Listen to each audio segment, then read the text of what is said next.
Morning friends, সকালবেলা ঘুম থেকে উঠেই আমার প্রথম কাজ হচ্ছে ছাদে এসে আমার গাছগুলোকে দেখা, যে ফলগুলো হয়েছে সেগুলো ঠিক আছে কিনা, গাছের কোনো অসুবিধা আছে কিনা, কোনো পোকায় আক্রমণ করেছে কিনা, এইসব দেখতে থাকি আমি। এবং যদি কিছু পাকা ফল থাকে সেগুলোকে হারভেস্ট করি। এটাই আমার সকালবেলার কাজ। তো এই দেখতে দেখতে দেখো, এখানে মালবেরি গাছটিতে বেশ কয়েকটি মালবেরি হয়েছে, তার মধ্যে একটি মালবেরি পেকে পুরো কালো হয়ে গেছে। তো এই মালবেরিটিকে আমি তুলবো। দেখতেই পাচ্ছ কত সুন্দর পেকে গেছে, হাতে রস চলে এসছে। তো এটা আমি এখন সকালবেলা প্রথমেই টেস্ট করব।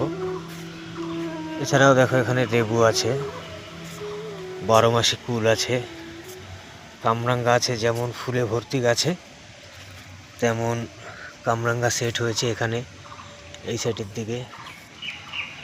তারপরে আরও নানান ধরনের গাছ আছে, আপেলের সবকটা ভ্যারাইটি আছে।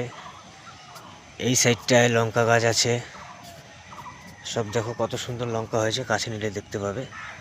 প্রত্যেকটি গাছে ভরপুর লঙ্কা হয়েছে। কোনা থেকে কাঁকরোল গাছ উঠছে। এইদিকে আমার আঙুল ফলের একটি ভ্যারাইটি মানিক চমন, এটাতে ফুল এসেছিল, ফল সেট হয়নি, নষ্ট হয়ে গেছে। এটি একটি ভ্যারাইটি ব্ল্যাক জাম্বু। তো সকালে উঠে আমার ফার্স্ট কাজ হচ্ছে এই ছাদে আসা এবং বেগুন, লঙ্কা, যে কোনো ফল যেটা হারভেস্ট করার মতো হারভেস্ট করি এবং গাছের যত্ন নিই। তো এখন এই মালবেরিটা আমি ট্রাই করব।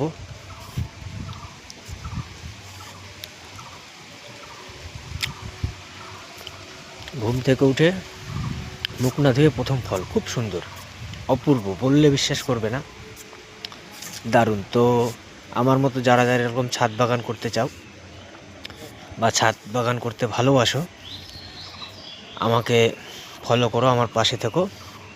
আমি টুকটাক সুবিধা অসুবিধা এবং ছাদ বাগানের যে প্রবলেমগুলো ফেস করতে হয় সেগুলো নিয়ে টুকটাক ভিডিও করে থাকি।